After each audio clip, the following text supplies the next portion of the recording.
What's up, folks? Dark Spartan here today. Today I'm going to be reviewing Dante's Inferno for the Xbox 360 and PS3.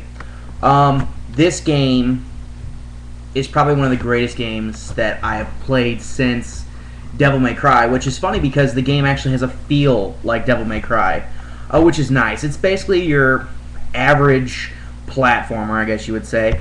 You play as Dante. He's a crusader from back in the day of the Crusades. For all of you that don't know what the Crusades is, basically religious war. Christians killing Muslims, Muslims killing Christians. Almost like the war today. But besides that, on a less political note, this game takes you back into the time of knights, which is great. The way the game plays out is basically you play as Dante, a crusader, who is promised to be saved by God. For all of you that don't know, that's spelled G-O-D. But basically, you are promised eternal salvation, only to find out that the people that told you that were lying to you.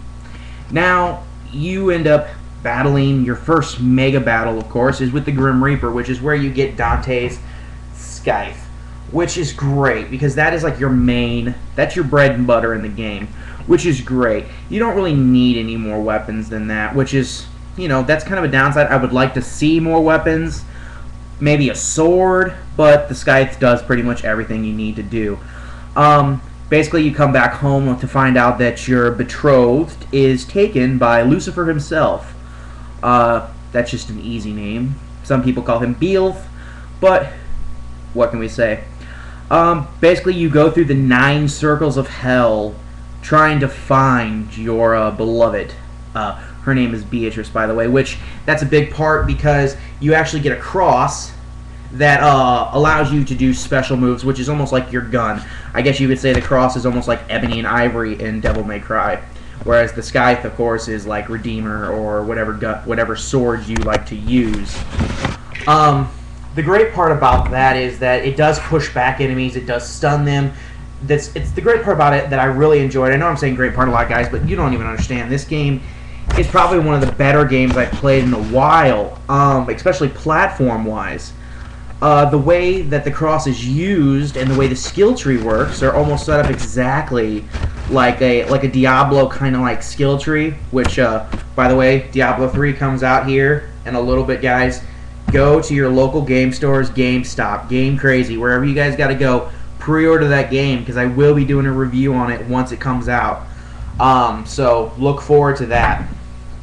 But on a lighter note, this game, I highly recommend it to be maybe bought if you're a hardcore collector. But rent it definitely. A 5-day rental at your local movie place will definitely give you enough time to beat it.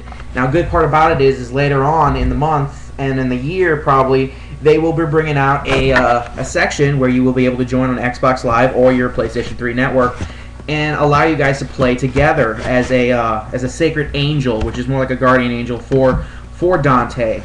Now, as you travel through the 9 circles of hell, you basically travel through the famous sins.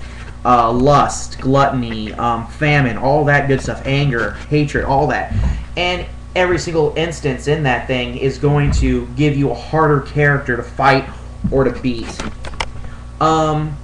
This game, by far, is probably...